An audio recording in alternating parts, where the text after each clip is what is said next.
आघाडी घेत असल्याचं दिसतंय, असं त्या सोशल मीडियावरती दिसायला लागलं आणि तेच सगळीकडे व्हायरल झालं. तुमचा काही वैयक्तिक सर्वे झालाय का?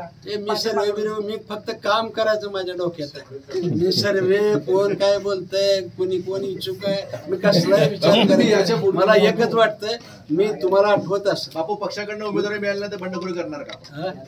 पक्षाकडून उमेदवारी मिळाली नाही तर आपली भूमिका असणार किंवा बंडखोरी करणार? मला असं वाटतं की 28 वर्षामध्ये तुम्ही लोकांनी मला ओळखलं नाही असं माझा तुमच्यावरती आरोप आहे.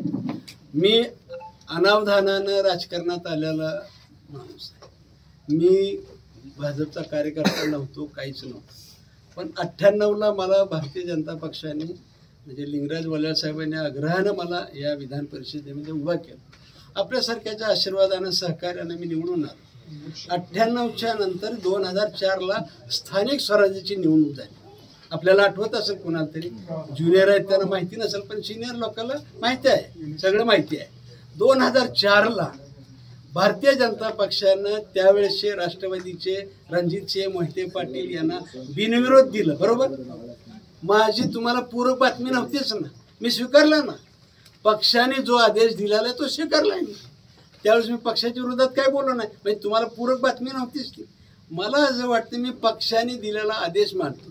त्याच्यानंतर मग मला काय केलं की सुशीलकुमार शिंदेच्या धर्मपत्नी उज्ज्वलाताई उभारल्या, मला उभारा म्हटले, उभा राहिलो.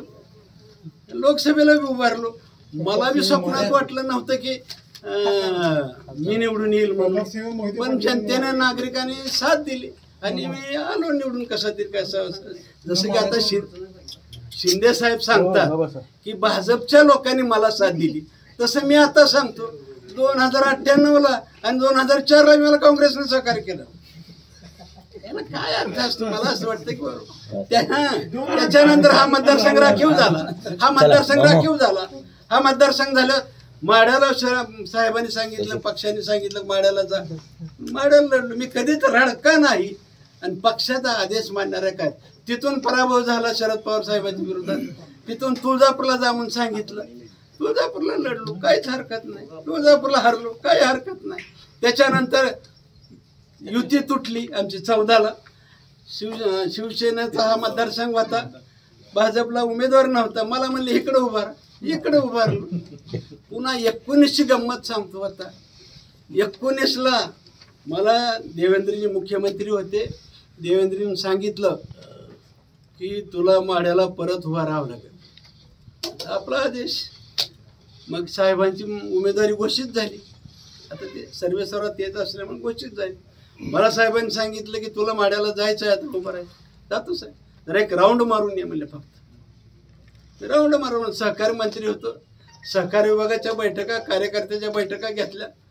मला परत तिथे जावं लागलं. साहेबांनीच माघार घेतली. मी बरं झालं, आलो माघारी. मी काय फळ काढत नाही. पक्षाने जो मला सांगायचं काय की माझा तुम्ही अभ्यास करत नाही. मी 98 पासून राजकारणात आहे. पक्ष सांगेल तेच काम करतोय. जे काय असेल ते पक्षाचा आदेश माझ्या दृष्टीने महत्वाचा आहे. त्याच्यावर मला आगामी विधानसभेला हे करू ना, तुम्हाला कामाला लागा असं परत सांगितलं.